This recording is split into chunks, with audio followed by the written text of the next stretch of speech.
50 milligrams per tablet, which is 100 milligrams per day or 700 milligrams per week total. So he's looking at about 1700 milligrams per week of gear.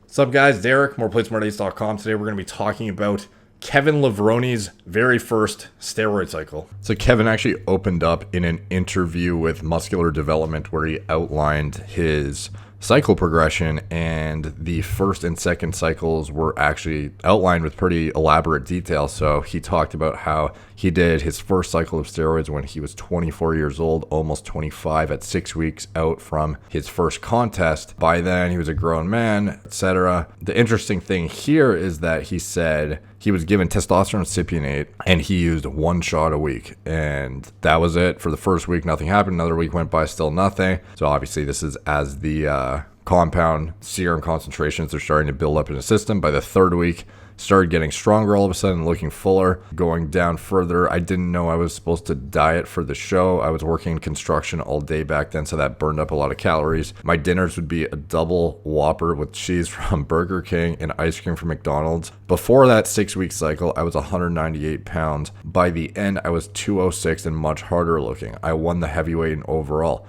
A year later, I did the same thing at the NPC Junior Nationals and then turned pro at the Nationals in the fall of 91 at 236 pounds. So from this first 6-week cycle, he claims he gained, so he started at 198 and by the end, he was 206 and much harder looking. So if we actually go look at there's very limited footage of him at that first show after his first cycle, but we get a glimpse of what his physique looks like after that first cycle and the kind of musculature he was displaying at this first show. The 1990 show that he did his first cycle for was the NPC Maryland State Championship, where he did win after gaining what we can presume to be roughly 10 to 15 pounds of muscle, something like that. That's just a ballpark guess based on the fact that he started at 198 pounds and by the end he was 206. However, what you have to keep in mind is that when it comes to testosterone use, just because your fat-free mass has increased by a certain amount, it doesn't necessarily mean that that is lean contractile tissue, which is often overlooked and is clearly exaggerated in the clinical data on graded dose response to testosterone in young healthy men. So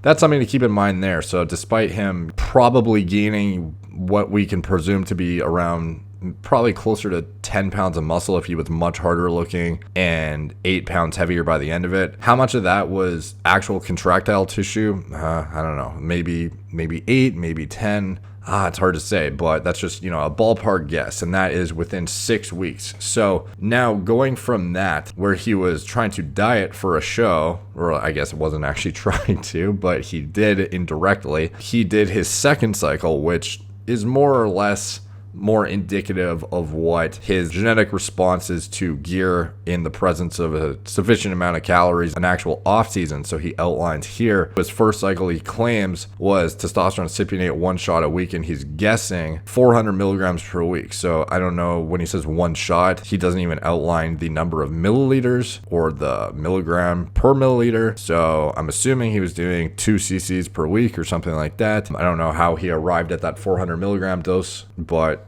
that's just my guess. So let's just, take that for what it's worth, that the first cycle was 400 milligrams a week and he gained maybe like 8 to 10 pounds of muscle or something. Then after he won the state show in 1990 and decided he wanted to turn pro, he bumped things up to testosterone at 600 milligrams per week, added in 400 milligrams of DECA per week, Nandrol and decanoate, and 2 anadrols a day. So anadrol was 50 milligrams per tablet, which is 100 milligrams per day or 700 milligrams per week total. So he's looking at about 1700 milligrams per week of gear. So 1.7 grams on your second cycle is a lot. If he was to go back in time, I don't know if he would, tell himself to do differently. I doubt it though, because he claimed himself that he had no side effects for the entirety of his career essentially. Obviously it really expedited him to his goal, because that offseason he put on what he recalls as 30 pounds between the 1990 and 1991 amateur shows. For his prep, he added in 2 ampules of Winstrol, which came to 50 milligram amps twice a week. So I guess he was having 4 amps in total per week. So that's 200 milligrams a week of Winstrol at 4 weeks out. And he dropped the testosterone, the Deca, and the Anadrol. And obviously those are very long acting, so they're still in the system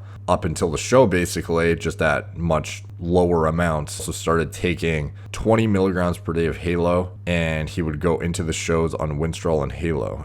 Him outlining how he would prep for shows isn't really indicative of, I feel like it kind of over exaggerates how heavy his use was, because it's not like this was all cumulative at once. He was outlining how the off season was the test, Deca, and Anadrol, and then he would transition into this contest prep cycle, so to say. And the cycle in question, as far as the second one, what put on the muscle, it was the test, the Deca, and the Anadrol, and at 1.7 grams per week. And that he went from 206 on stage to 236 the next year. So putting on roughly 30 pounds of pure contractile tissue is nothing to scoff at, and is very indicative of, hyper elite genetic response, in my opinion. If somebody were to gain even 10 pounds of muscle per year, I would say that is a very, very successful gaining phase. Looking at the 91 NPC Junior Nationals, we can see just how much of a difference it really made on his physique compared to that show 1 year prior. 30 pounds of what appears to be just,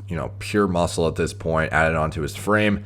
And this guy is like in the running to, not only does he earn his pro card at, not this show, he came in second actually, but the subsequent pro qualifier, which was the 91 Nationals. He actually won the overall and ended up earning his pro card. And within 1 year of this show, he was already competing at the Olympia and placing in the top 3. Like, this guy is the pinnacle of genetics, as you already know. But I always find these kind of stories very, very insightful, as they give an inside look as to what elite genetic response actually looks like in a real life example. Because a lot of people, they'll grind for years and never get close to this, and then just think it's more drugs.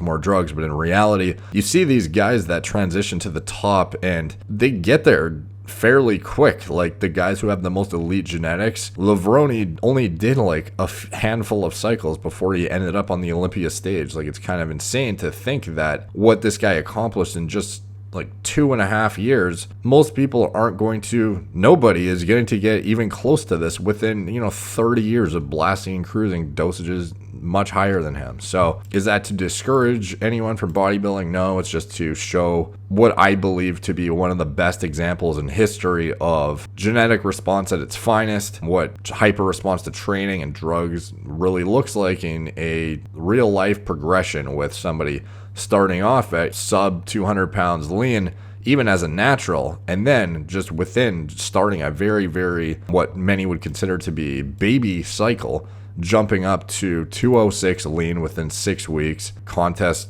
relative good conditioning. Obviously, he was known for having very good conditioning at his shows. Peeled on stage.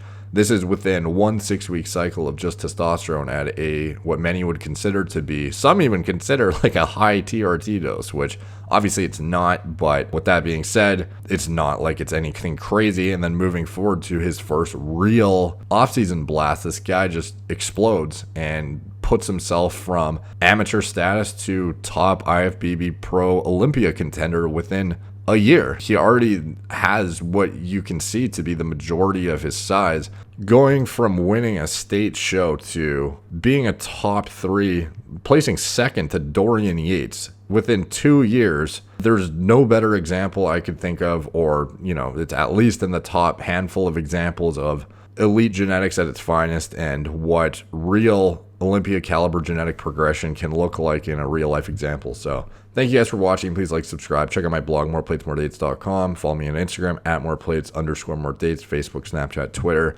TikTok, BitChute, wherever else I am, Apple Podcasts. Thank you guys for watching. Talk to you soon.